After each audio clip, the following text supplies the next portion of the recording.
I see a darkness in you. And in that darkness, eyes staring back at me. Brown eyes, blue eyes, green eyes. Eyes you'll shut forever. We will meet again. I can become someone else. Speak in their voice. Live in their skin. I could even become you.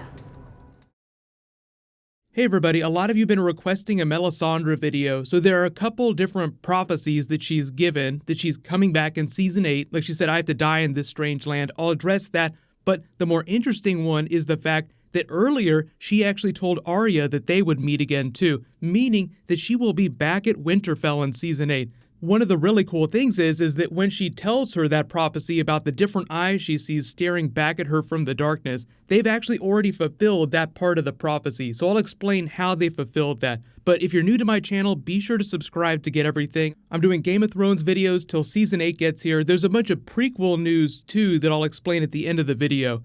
But to start with the fulfillment of her prophecy, when Melisandre says that there are eyes that you'll shut forever, she's talking about Arya becoming a faceless person. So that's what she saw. She was seeing Arya wearing the different faces, and that's what the different eye colors were for. So she's already killed all three of those people. Blue eyes, brown eyes, and green eyes. The brown eyes are for the little girl's face that she wears before she kills Meryn Trant. Remember, that actually led to her being blinded by Jack and Hagar.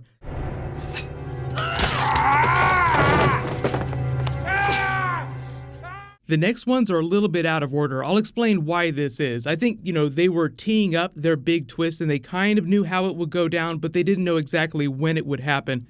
The next face that she wears winds up being the green eyes that Melisandre mentions, and that's Walder Frey. David Bradley has green eyes.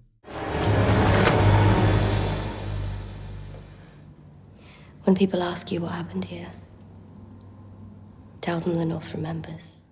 Then even though she doesn't wear anyone else's face before the end of Season 7, she kills Littlefinger. And what color are Aidan Gillen's eyes? They're actually blue. So I think that's a bit of a hat tip that she might wind up wearing Littlefinger's face during Season 8 at some point. Maybe in some bid to do something with Cersei. There's a lot of big questions about how she's going to reach her downfall.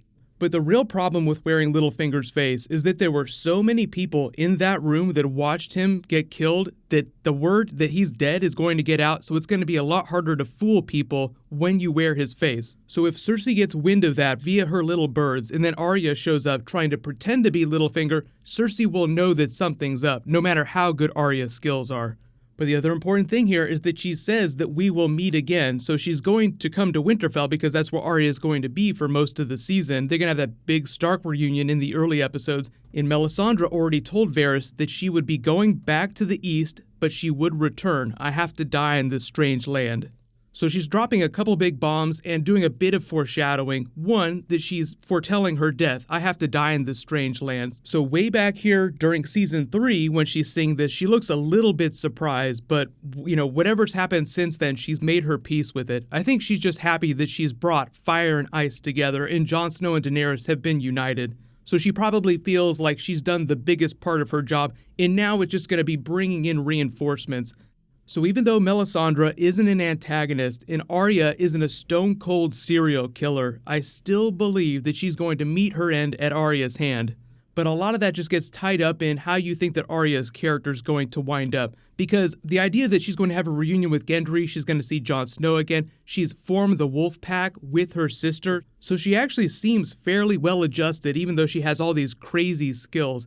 I still think she has some of that darkness in her. I see darkness in you. So Melisandre wasn't lying, and that didn't go away just because she formed the Wolf Pack with Sansa. So if you're worried about Arya getting a soap opera ending, I feel like there'll be a couple left turns for her character, even though the main narrative is all about taking down the Night King and ending the War for the Dawn. There needs to be a satisfying conclusion for all the characters, and Melisandre's character has been so tied up in fulfilling all these prophecies, killing people left and right in the name of that, making all kinds of mistakes. Shireen is the reason that Jon Snow banished her from his presence. I didn't end things well with the King in the North, so she's killed a lot of people. She's on Arya's shit list. She's on Davos's shit list. She's on Jon's shit list. She's on Brienne's shit list too, because she's the one that birthed the Shadow Baby that killed Renly. So then you have to assume that she's going to have some sort of comeuppance for that. What has been her reckoning? Her reckoning should be Arya staring back at her from the darkness, wearing someone else's face. So in this moment here, when she says, "I see eyes staring back at me," and says all the different colors, I think that that will turn into a literal thing on the TV show. So it's more of a metaphorical thing when she's speaking about it here, because she's watching a vision of her in all these different places in Westeros in the East. And then as she's foreseen her own death happening in Season 8, the eyes that she shuts forever will also belong to Melisandre.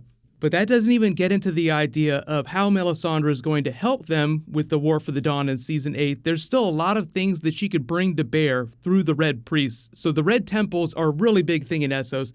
The Hound always made a lot of jokes about fire worshippers, how there's not a lot of them in Westeros. The primary faith in Westeros is the faith of the Seven, but over in the East, they're in the majority. So they have many red temples with many red priests, with many warriors. They have a warrior caste. They also have something called the Fiery Hand, which is sort of their version of the Unsullied. They're not cut like the Unsullied are, but they're still a badass fighting force that they used to defend the red temples. So Melisandre could bring Kinvara and the other red priests with a bunch of the Fiery Hand to help bolster their forces up at Winterfell.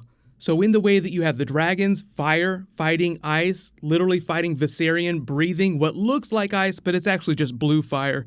You can also have a sea of red soldiers fighting the blue soldiers, the whites of the Night King. So it's all about fire and ice. There's always a lot of metaphors in Game of Thrones. Don't be surprised that the TV show uses a lot of visual metaphors in addition to that.